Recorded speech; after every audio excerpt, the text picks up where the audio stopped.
The following was recorded in front of a live studio audience at the Studio 21 Podcast Cafe. Greater Salem, New Hampshire Chamber of Commerce presents Success in the 603, a podcast focusing on Granite Staters who have had success in the public or private sector. We'll hear stories of how these people came to be, where they are, and what you can do to get there too. Sit back and enjoy.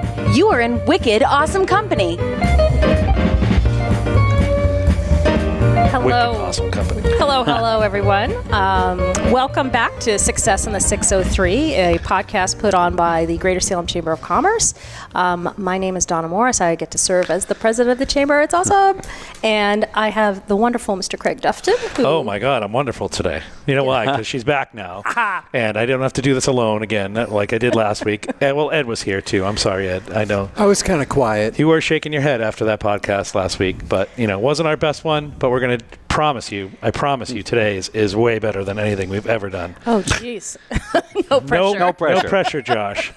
So our guest today is Josh Judge. He's a meteorologist, and now he's a real estate agent, too. That's right. A fellow real estate agent along with me. Mm-hmm. And we're going to be talking to him today about all sorts of different things. We're going to learn about his past, learn about his present, and learn about his future. Yeah. See how it goes. Welcome. Thank you for being here. Yeah, thanks for having me. This is fun. It is pretty cool studio, isn't it? Yeah, this is great. So those of you who don't know, I'm sorry, Donna. Two Guys Smoke Shop. We're at the top of Two Guys Smoke Shop. We're called the Studio 21 Podcast Cafe. If you've never been here before, it's a really cool place. We do have somebody in our audience today, too. So, hello. Literally, we have the live studio. Are you still alive? Yeah. We have the live studio audience. She passed the test. So, Josh, as you may have heard in the introduction, the spirit of this podcast that Craig and I put together is that there are so many amazing stories out there of success, and New Hampshire is just riddled with interesting people that have found success, and they've done it through different pathways and different stories. Right. So that's kind of the mission here today, and we have a little bit of an outline, but we want to hear a little bit about you and how you got to where you are, and that's the spirit of the podcast. Let's start in Western Massachusetts. Yeah, leave me along here. Western Massachusetts, where you grew up, correct? Yeah, Western Mass, out in the Berkshires, middle of nowhere. I grew up on a dirt road that was a dead end. What town? Ashfield. Ashfield, Massachusetts, in the middle of nowhere. I think the resident population is something like 1,300 people or something. Wow. But very different than where I live now, and a great way to grow up, though, because everybody owns a lot of land. There's trees and woods and fields everywhere, and just picture me frolicking through. I'm not usually thought of as frolicking, but I did back then.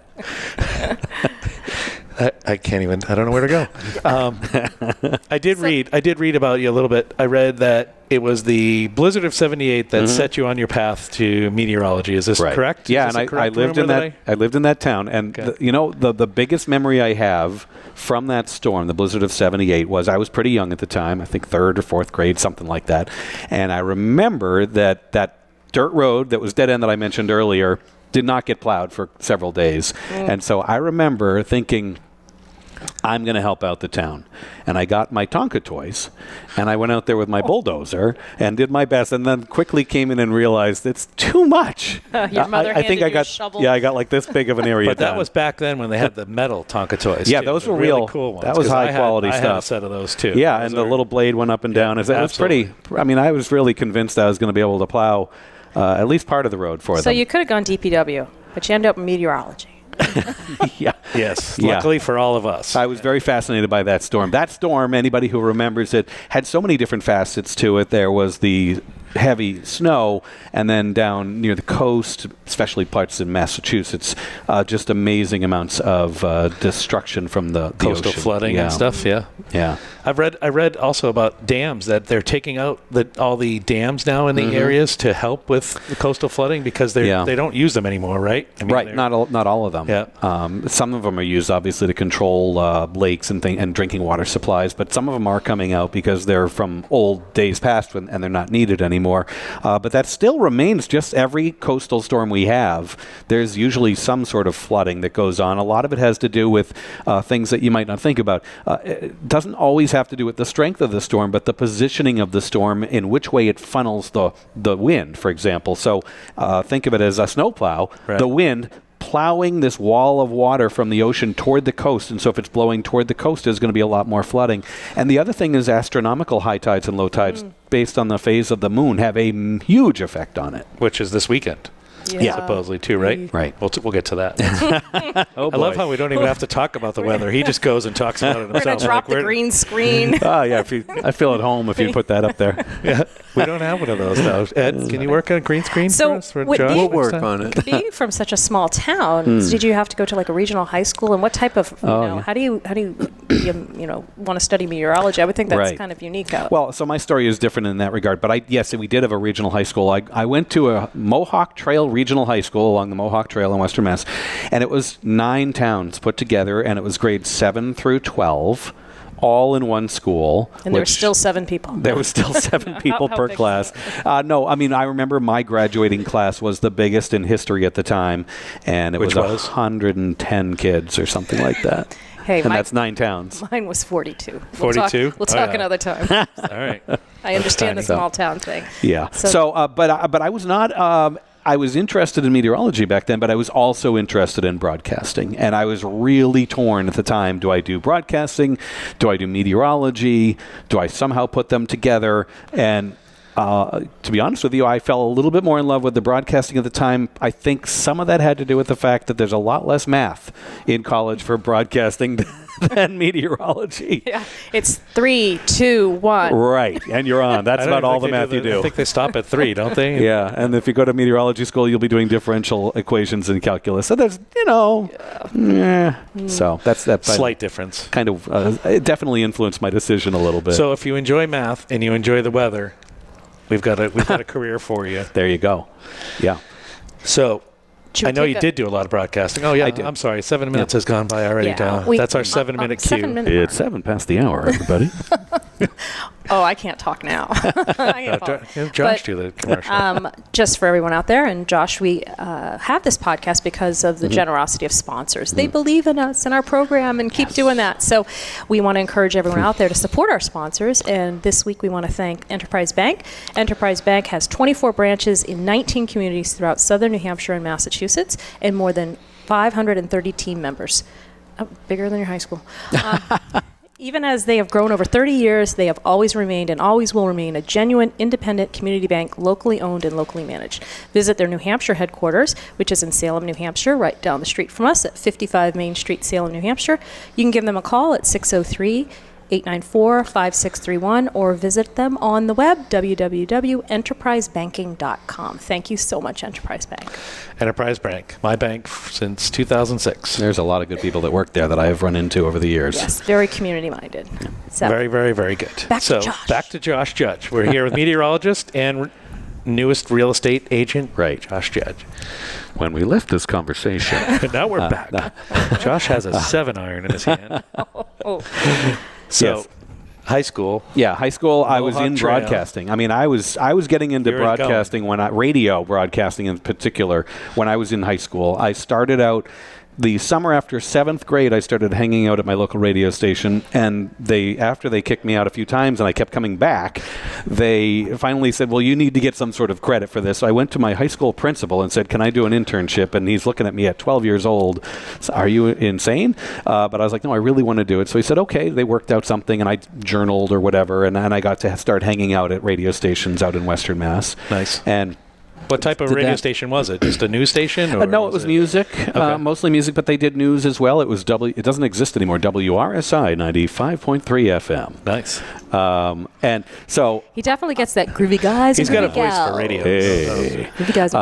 Yeah, so I didn't really do much on the air back then. I was too young, and my voice still sounded like this. Right. And but every once in a while, eventually they started letting me do a little. I wanted to be on the air so badly. They started letting me do a few things here and there, and then I would come in every morning with the owner of the station, because it was a small town little station, and we would do a classical music segment. show every morning, Sunday mornings, from 6 to noon or something. It was just all classical music. You talk once an hour from these long sonatas or whatever they were. And finally, I remember after about a year of coming in with him, and like he would be doing that, and he'd be like having me sweep the floors and vacuum and stuff. One day he said, all right, why don't you just talk after this next record's over? And I was like, oh my gosh. And I was still in 7th or 8th grade or something like that. So I did, and the piece ended, and I went, that was Johann Sebastian Bach. And I went, and he comes in and goes, it's Johann. Whoops. So my very first time ever on the air, and I was totally wrong.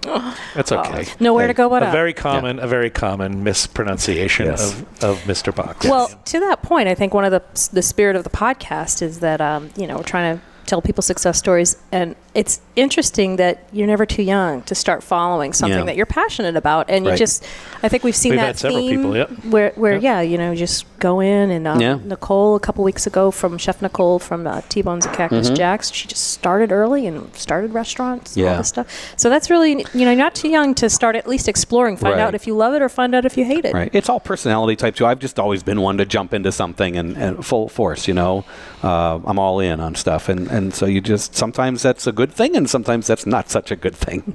So how did you go from you went to did you go to Emerson? I went to Emerson College. Okay. And then you went from Mohawk Trail to Emerson? Yep. My senior year at Mohawk Trail, I had finally worked my way up to another radio station in town. I was the night DJ. Nice. And I would do that every weeknights and do my homework while the records were playing. Did you always have your name? Did you use your name? I've always used my name, ever since I started. And I've always had fun with the last name Judge, because you can have fun with that. Sure. Or whatever. And then I went to college, and immediately on the side there too, I just couldn't be out of the business, and so I did internships and started getting jobs at Boston area radio stations. And I went back and forth. I wrestled with, do I want to do news? Do I want to do sports, entertainment, whatever? And at that time, I had kind of put weather on the back burner. I thought it was going to be news, sports, or just entertainment. Did you do any weather at the radio station? Yes. Yeah. I had to read the weather, but I really, and I would be like, I would say partly cloudy this afternoon. What do they know? The irony. Yeah. You're going to be on the other end of that. Yes. Now I hate it when people do that. So I worked at several radio stations in Boston all throughout my college career. Well, we're around the same age, so what stations? In Boston? Let's see. I did... HDH, you were on FNX was TV, my favorite. Right? Yeah. Well, I did... the last couple of years of my college, I worked for Metro Traffic Control, and that's when I was on WHDH with Jess Kane.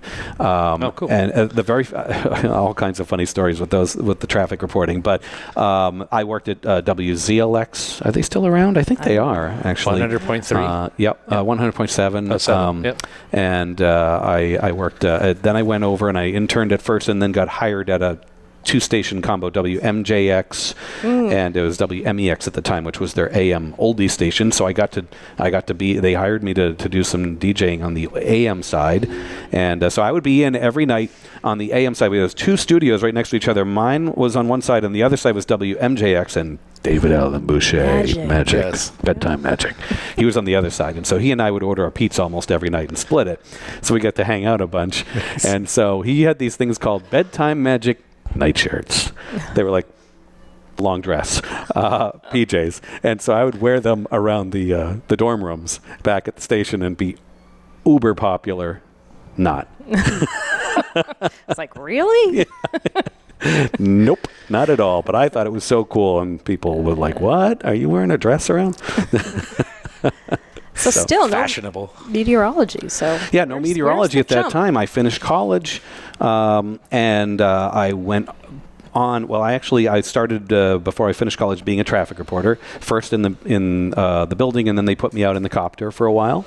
So I was flying around in the helicopter for a while doing it, and I got to be on a ton of radio stations because of that. So I made a lot of contacts, and then Metro Traffic hired me right when I finished the college, and kind of broad brushing things here, but basically I did that for a while, and then just worked my way into radio, and it was a smooth transition. I got to meet so many people. I was doing traffic reports for so many radio stations. I met all the bosses and got several offers, and just ended up going in that direction. And then the next thing I know, I get hired to work up in New Hampshire. after working in Boston a bunch. And 603. That's 603. That's when that happened in 1990. I moved to New Hampshire, and I started working in 92. And I just had a great opportunity to help start a radio station on the Seacoast with a woman, Bonnie Newman, who was just an amazing person and very well accomplished, former dean of students of UNH. And it's like that name is so familiar. She ran all White House operations for President Bush and just all these things. Very influential. And she was starting a radio station. I couldn't turn that opportunity down. That's when I made the jump to New Hampshire and started doing New Hampshire radio for a long time, morning radio and being the program director, which is the boss, for a number of years. So I still was not in weather until I decided about 8 years later that I had missed my calling. Really? And went back to college for a second time. Really? What happened? I think I just did everything I could think of doing in radio. Being a morning show radio guy, you got to do all kinds of crazy stunts and just different things you could do. And after doing enough of that, 8 years of that, and I think I just one day said, I've done it all. What else can I do? And then I remember one day I just went, why didn't I ever do the weather thing? And so I said, it's not too late. And I re-enrolled in school within a couple of weeks at that point and went back to college all over again for meteorology. Where'd you go for that? I went to a bunch of different places locally, and then I finished online, believe it or not, with Mississippi State University because they had a really well-known program to finish the program. So I combined a couple different colleges together with Northern Essex Community College, UMass Lowell, and then jumped to Mississippi. All right, we're going to do a commercial, but I'm going to digress too because I want to hear. There's a funny chopper story I heard about you that you need to share with us. Oh, okay, all right. You went right past that segment of your life, and I do have a question about. All right, sure. I got plenty. Okay, again, we want to thank our sponsors. We have Armon Networks. They're based in New Hampshire, and they offer customized managed IT services, as well as cybersecurity services and structured cabling services for small and mid-sized businesses throughout New England. They have services, managed IT services, cloud services, network security, structured cabling, audiovisual design and installations, and backup and disaster recovery. That's just some of them. They actually handle the chambers accounts and we have been very happy with the service that they've provided us. So you can give them a call at 603-642-4010. You can check them out online at armonnetworks.com. And feel free to become a sponsor anytime you like out there. Absolutely, because we have an wicked awesome people, wicked awesome show, wicked awesome company. Yes, great guests. Yeah. Great guests today. Okay. I'm going right back to the chopper. Yeah, what's that about? I thought I had slipped that under. Yeah, I saw something on there that you realized for the first time about drinking coffee and getting into a chopper and realizing that's funny. You really don't have any place to go to the bathroom. Did I put that online somewhere once years ago? It's the 25 things. I think it was the 25 things I read about Josh Judge that that digital footprint never goes away, does it? Yes, I have a couple different funny stories, but that one always stands out. So I had a couple of people that you may have heard of in my copter with me. I was in a Bell Jet Ranger, and we had 4 seats in there. So there was 4 of us in the chopper, all doing reports for different radio stations and several. Like I had, at one point, I had 5 different radio stations I was doing reports for. And every time I did a report, it was in a different chopper, by the way. I was in the HDH Jet Ranger or the, WBZ Chopper Patrol or whatever it was. It was a different chopper name, but it was the same chopper. Yeah, different. My friend Chris Colkeen was in the back seat with me, but in the front seat was Joe Green from WBZ, if you've heard that name before. Yep. He used to fly his own chopper, but as he got older, he didn't want to fly anymore, so he flew with us. And my pilot was Kevin O'Keefe. Maybe you've heard that name. Yes, he did Channel 5 traffic and a bunch of others. Kevin O'Keefe was the guy who made up all those rhyming things like bumper thumper, fender bender. He's the one who invented all those terms. So he was great. And they were fun. We had so much fun up there. Much like we're wearing these headphones, we had to wear them in the chopper and push a button so that it could hear us to talk because it's so loud up there. So anytime you watch a movie when they're just chatting in a chopper, it doesn't happen that way. But in any case, I had a couple of cups of coffee and a soda with me in the chopper, and in the mornings we were up there for 3 hours, and I just drank a whole bunch, and I started realizing I really got to go to the bathroom. And about half an hour left in the ride, and I made the mistake of, we just were always joking around. I said, boy, I can't wait to go back. I drank too much coffee. And that was their opportunity to start having all kinds of fun with me. The pilot starts like moving the stick like this, going, oh, we're hitting a lot of turbulence all of a sudden, Josh. And it's the bumpiest ride ever. And then everybody else is going in the little controllers. They're like, all these oh boy, that I learned never, ever, ever say anything like that again. It's too funny. Got to have a backup too. You got to have a backup plan. So yeah. And then there was one time when the pilot, the chopper was in some sort of maintenance, so it was out of service. So they put me in with a Cessna for the day, and that's a little fixed wing airplane. And I had never been in one in my life. I was only 20 or 21 years old. And so I get in there, and so the pilot comes over to me, and he says, okay, you ready? Ever been in one of these before? I said, nope. He says, oh, it's fine. Don't worry about it. He starts it up. The propeller starts moving and everything. And then he goes, oh, that's right. I'm not. He's like, you're going to be on the radio. I can't have the speaker coming out of the ceiling like with blasting the tower talking to me like normal. That means I need to wear headphones. He's like, I forgot. I'll be right back. And he gets out and runs back to the hangar, which is way across the tarmac.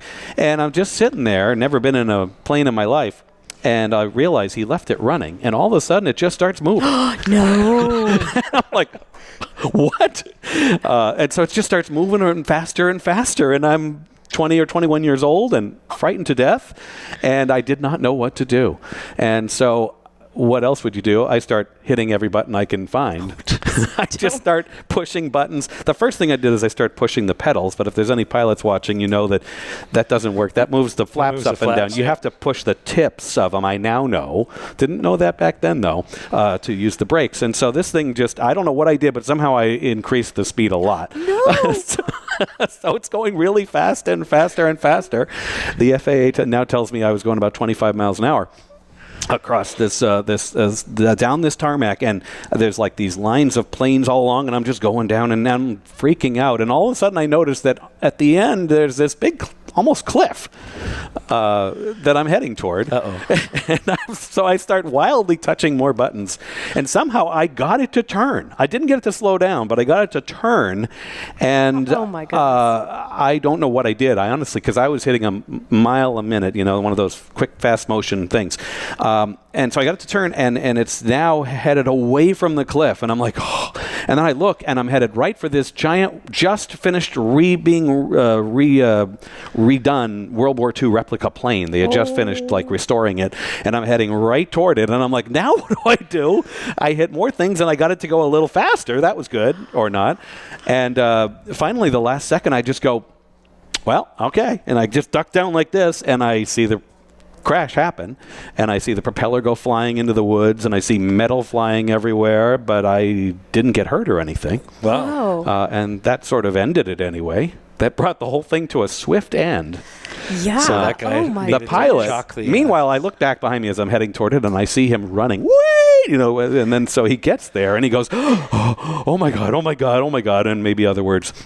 And he goes, okay, here's our story. I'm like, I'm not going to be doing here's our story. Wow. Yeah, dude, you left me, man. Yeah. So anyway, you're lucky to be here, yeah, man. Did you ever think of bailing out? You ever think of Well, the funny thing is I had to go back the very next day and do it again. Really? But with a different plane and a different pilot. Yeah. And we got up in the by air. request? Not just my request. I think many people requested that. But I get up into the air with the new pilot the very next day, and we were up for a couple of minutes, and he goes, now, Josh, I'm going to teach you a few things about this plane. Well played. And so it was great, actually. Shut it off if you need to. Here's some very important basic tips for you. But the next thing I know, he was letting me steer it and go up and down. And so I did. It's actually very fun when you don't crash, I've discovered.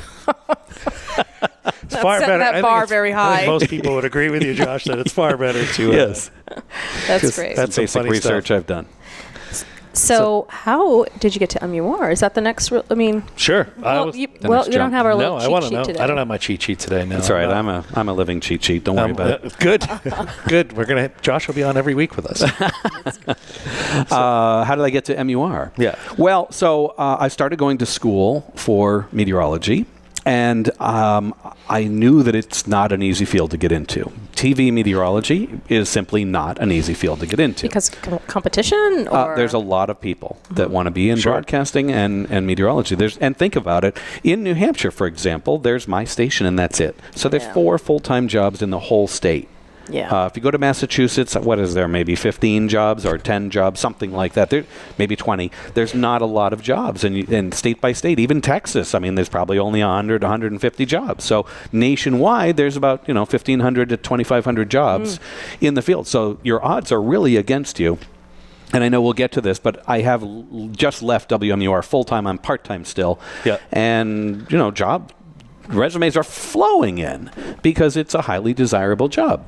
And so, it takes something special to get in and get a job, especially a lot of people that start out in broadcasting have to start at tiny little markets, so you get paid so little that you have to have a second job at being a waiter or waitress or something. And I was already in a place in my life I didn't want to have to do that. And so what I decided to do was to, while I was going to school, start working in it part-time and learn. So the first thing I did was I got hired by a company that doesn't exist anymore, but it was AT&T actually, when they had cable. Comcast bought them.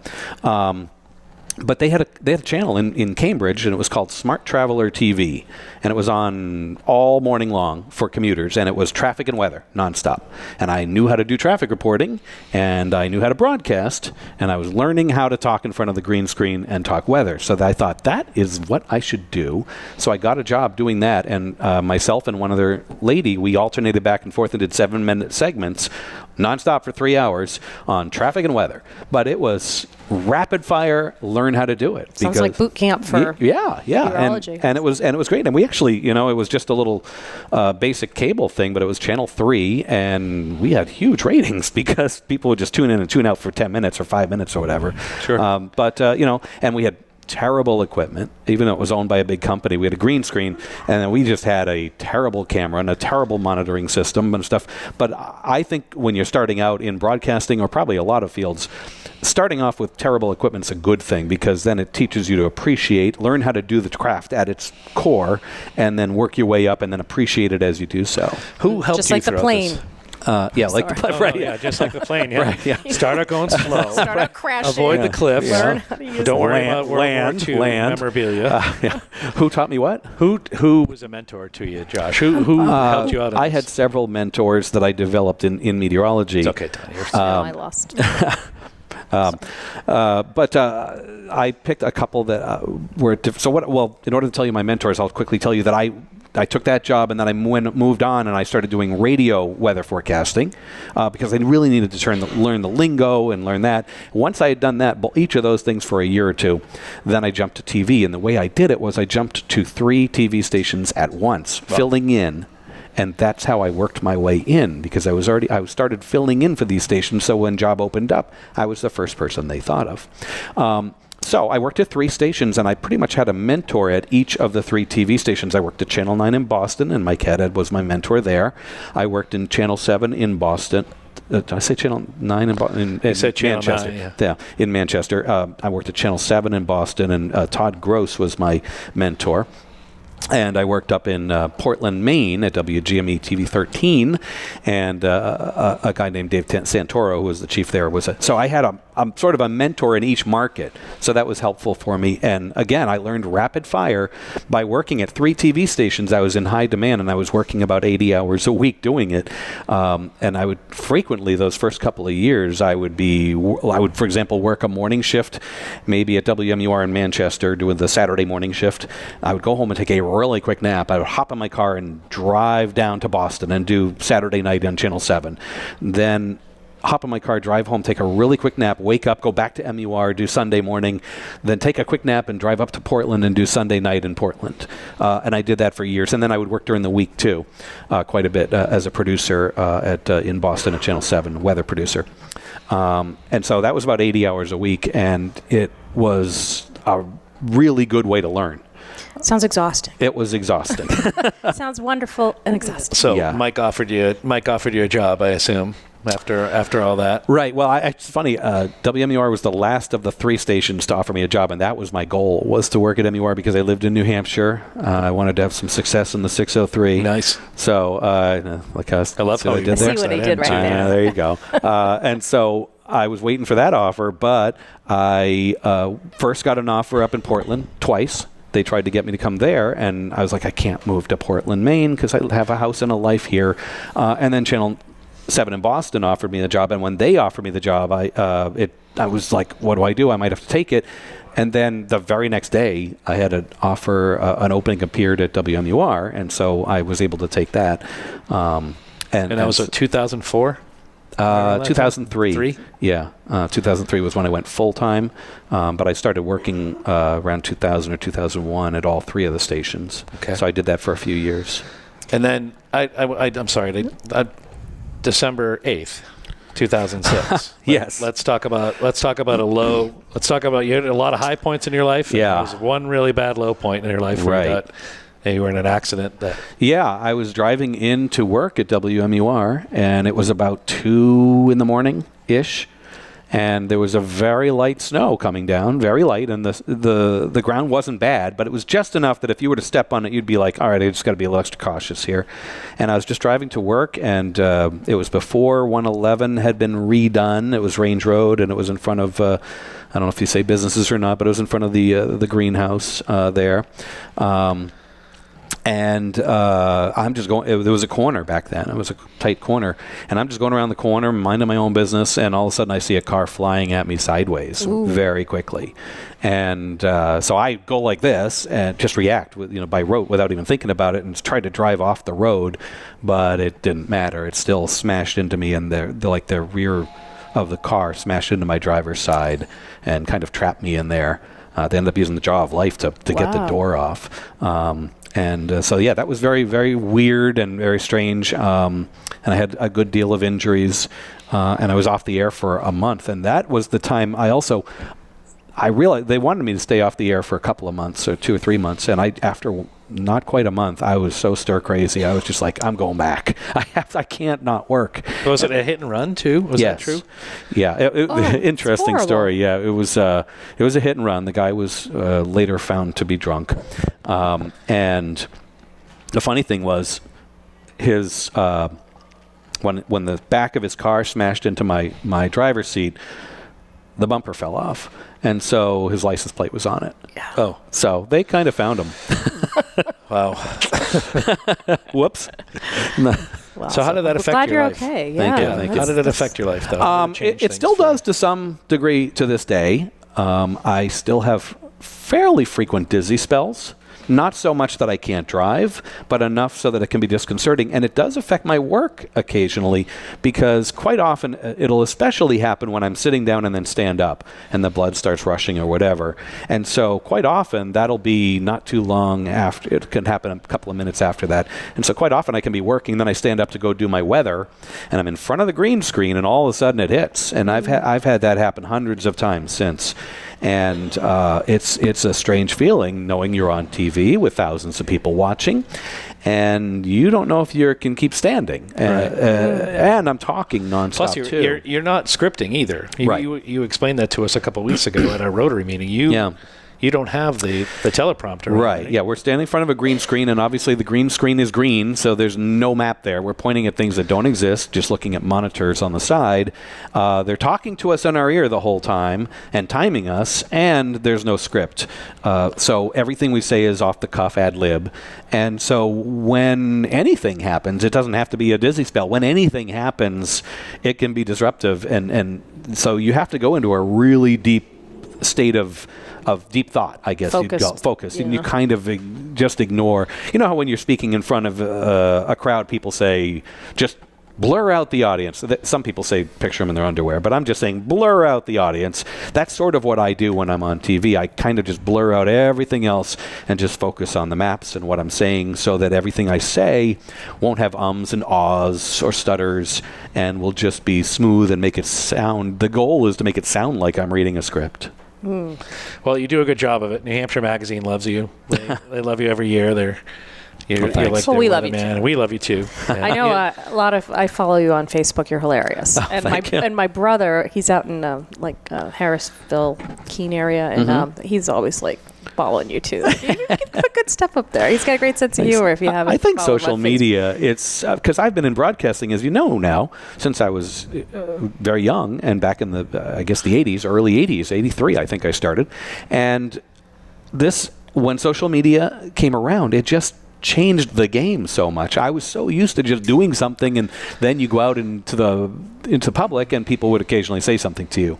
But when social media came around, now we get instant feedback. If I say a funny joke on TV, within seconds and minutes, I have hundreds of people reacting, sending me messages or whatever, and it's kind of a rush. Yeah. It's so cool. That's cool. Well, the thing that's interesting is that in the broadcasting industry now, everyone has, they've got the Facebook Live, they've got a TV station in the palm of their hands. So it's good that yours is popular because you're an expert in your field and you've trained, and I think that's. And you're a gadget guy too, though. I am. You are.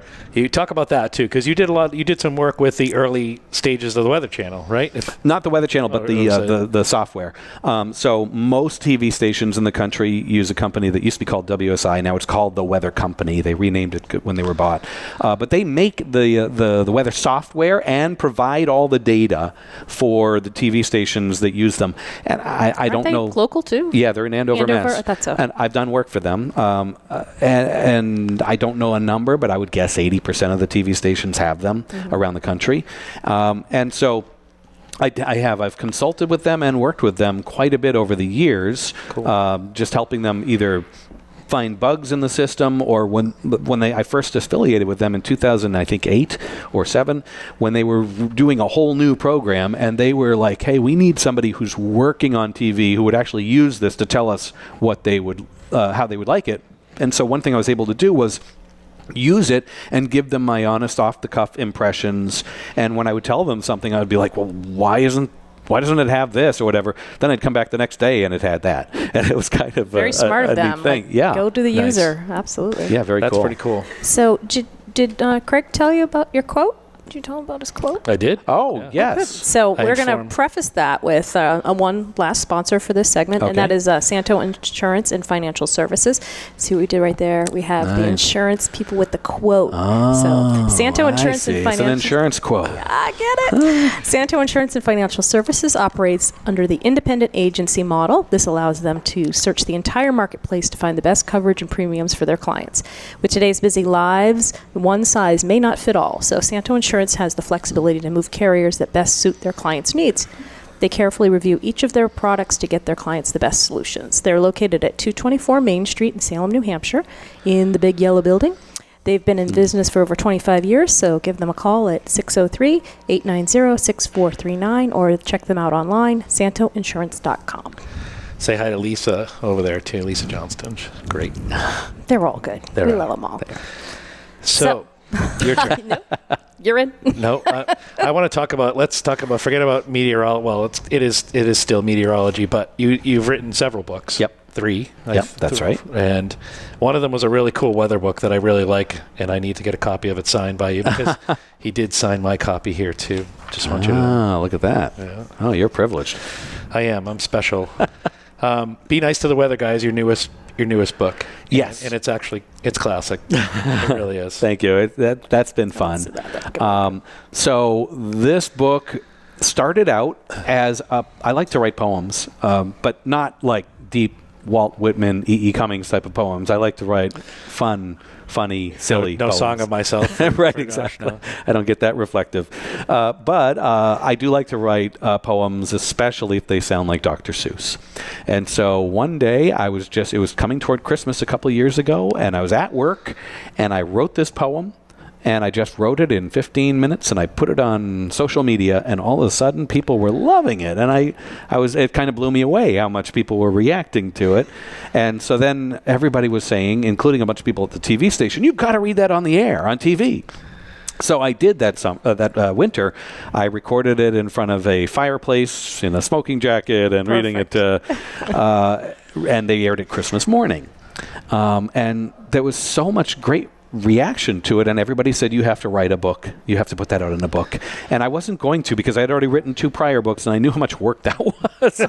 And so I was like, no. But then finally my wife Diane said to me, you have to do it. And I said, I don't know. And she said, well, what if you donated, you did it, like just did it for a good cause and donated all the profits to a great charity like Chad or somebody. And I went, I said, I guess so she threw the guilt motivation. Well, she did, too, because she wanted the book. But it was such a good idea that I couldn't refute it, and I had no answer to that. So finally, I just said, okay, yeah, let's do it.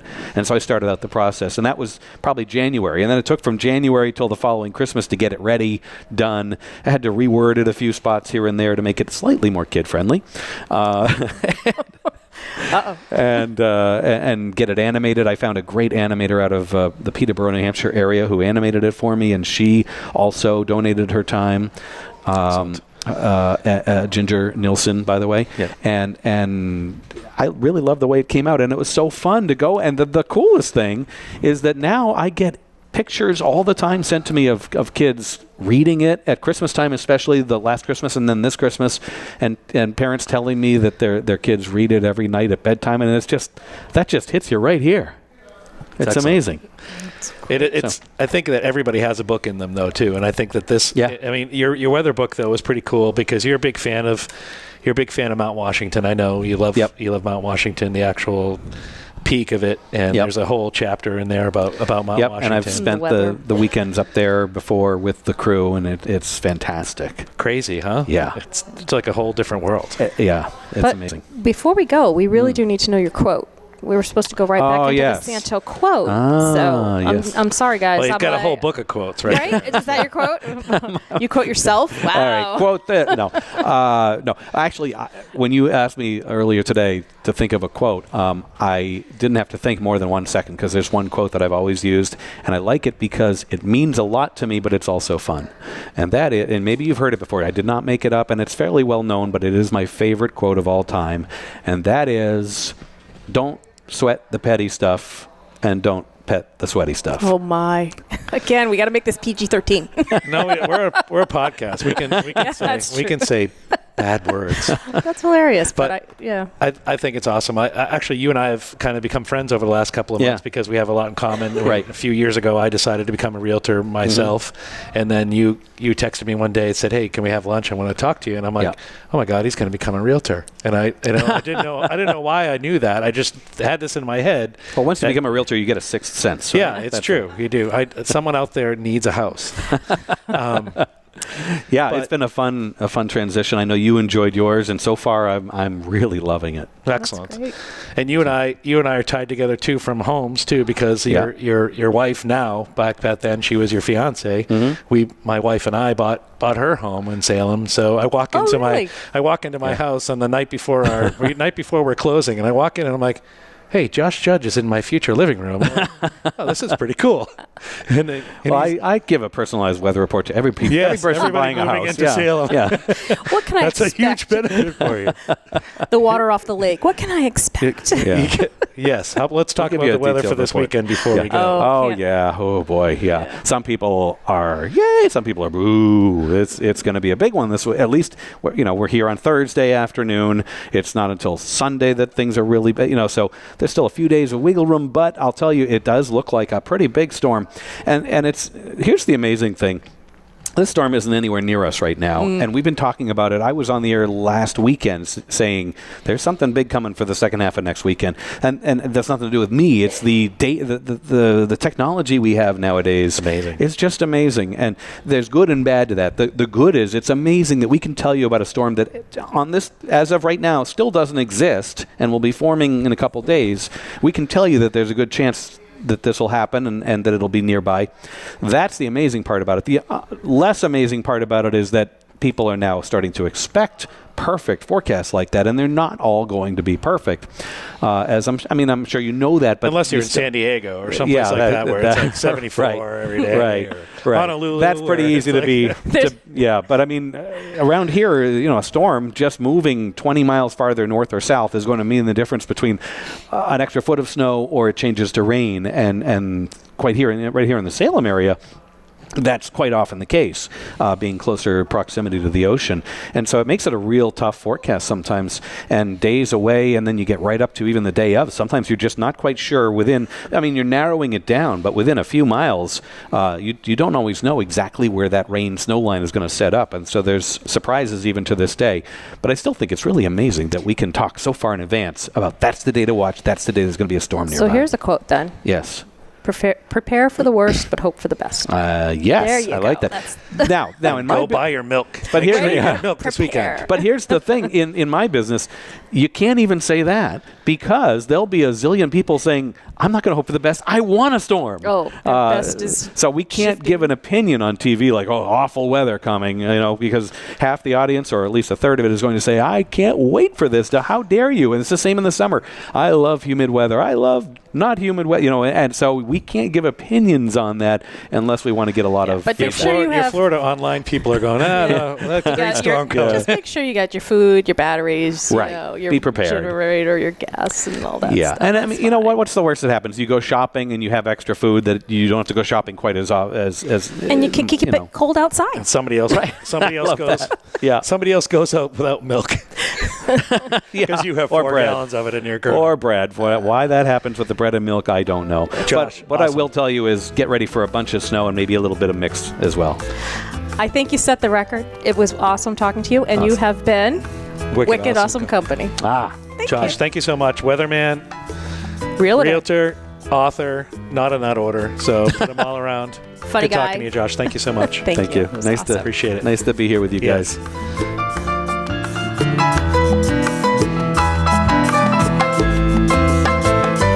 The views and opinions expressed by the hosts, guests, or callers of this program do not necessarily reflect the opinions of the Studio 21 Podcast Cafe, the United Podcast Network, its partners, or affiliates.